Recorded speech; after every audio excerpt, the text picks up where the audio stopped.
Ini tanda kalau energi feminim dalam diri kamu tidak sehat. Alias terluka atau wonder. Energi feminim yang terluka. Ini bisa terjadi pada perempuan dan laki-laki. Tapi memang perempuan lebih dominan energi feminimnya. Kenapa memiliki energi feminim yang sehat itu sangat penting? Karena ketika kamu memiliki energi feminim yang terluka, maka kamu juga akan menarik pasangan dengan energi maskulin yang terluka. Orang yang terluka ketemu dengan orang yang sama-sama terluka maka akan menghasilkan hubungan yang toksik. Jika hubungan toksik ini dilihat oleh anak-anak, maka anak akan merekamnya sebagai pola bawah sadar dan menganggapnya sebagai bentuk cinta. Di masa depan, ia akan menarik pasangan yang serupa dengan orang tuanya dan berpotensi mengulang pola hubungan toksik yang sama dengan pasangannya.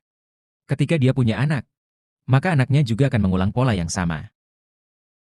Dan ini akan berlanjut ke generasi-generasi selanjutnya. Kecuali ada yang memutus dan merubah polanya. Inilah yang dinamakan dengan memutus karma leluhur. Atau trauma antar generasi. Supaya bisa memutus polanya, maka kamu harus menyembuhkan energi feminim dan maskulin dalam diri kamu. Dan dalam diri pasangan kamu. Sehingga pola hubungan bisa berubah dan bagi yang single, kamu bisa berhenti menarik pasangan yang terluka atau traumatik. Apa sih tanda kalau energi feminim kamu masih terluka atau wonder? Pertama, kamu selalu mencari validasi dari luar diri. Sering merasa tidak aman atau insecure atas diri kamu sendiri. Manipulatif. Terkurung dalam mental korban atau victimhood. Punya kemelekatan yang berlebihan 6. Selalu membutuhkan cinta dari pasangan atau desperate for love. Mengorbankan diri kamu sendiri demi bisa dicintai atau diterima oleh orang lain. Terutama oleh lawan jenis.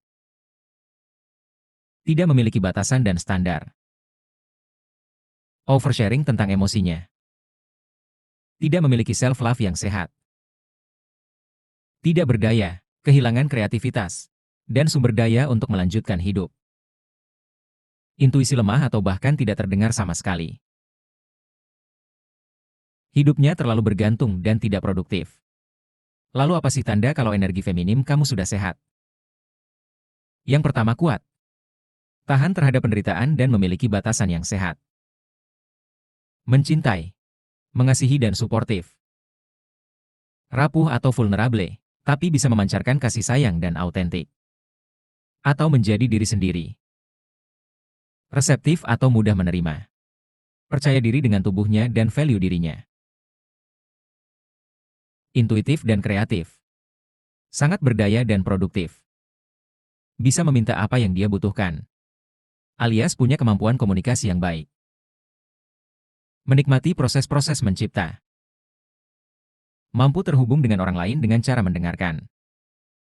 Atau menciptakan komunitas. Mampu memancarkan cinta tanpa syarat.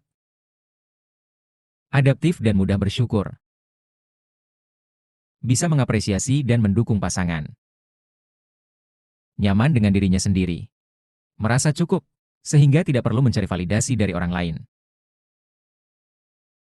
Bisa dipimpin dan tidak harus selalu mendominasi.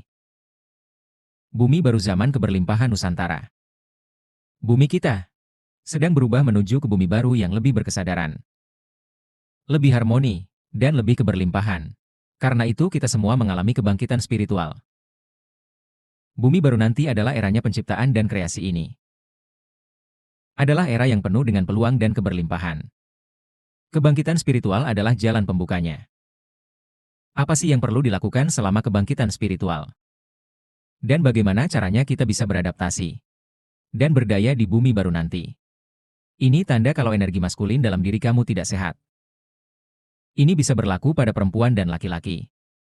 Karena kedua energi ini ada di setiap manusia. Walaupun memang di laki-laki, energi maskulin itu lebih dominan. Nah, kalau energi maskulin kamu tidak sehat atau terluka, kamu akan cenderung menarik pasangan yang tidak sehat. Juga secara energi feminim. Atau sama-sama mengalami terluka. Energinya orang yang terluka. Ketemu orang yang terluka.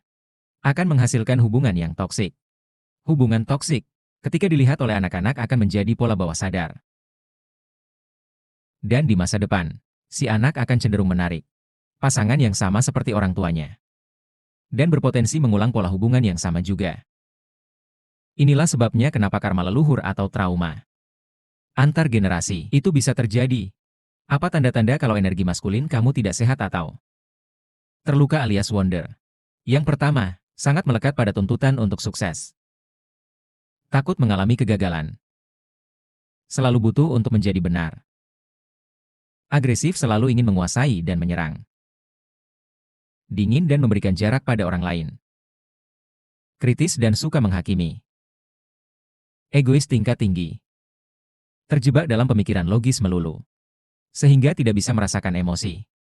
Dan tidak peka terhadap perasaan orang lain. Membela diri terus, dan selalu menyerang orang lain yang dirasa membahayakan. Egonya ketika kamu sebagai laki-laki punya energi maskulin yang tidak sehat, maka kamu akan menarik perempuan yang tidak sehat juga energi feminimnya. Dan ini yang menjadi awal mula terjadinya hubungan yang toksik. Lalu apa tandanya kalau kamu sudah berada di energi maskulin yang sehat? Yang pertama, hadir tanpa harus merasa terganggu oleh apapun. Tidak mudah menghakimi. Berkomitmen dan memiliki power atau kuasa. Memiliki integritas yang mendalam. Sangat bisa diandalkan. Sederhana, mudah membaur. Fokus dan disiplin. Suportif dan memberikan semangat ke orang lain. Membumi dan mampu melayani. Jujur, logis, dan bisa dipercaya. Punya daya untuk memprovide, melindungi atau protek, dan memimpin tanpa menjadi diktator atau patriarki. Energi maskulin yang terluka. Ini akan menikah dengan energi feminim yang terluka. Dan hubungannya bisa menjadi sangat kasar atau abusif. Dan ini berpotensi menjadikan timbulnya kasus toxic parenting. KDRT atau perselingkuhan. Yang bisa menurun ke generasi-generasi berikutnya kalau tidak diputus. Polanya, dan inilah awal mula terjadinya karma leluhur.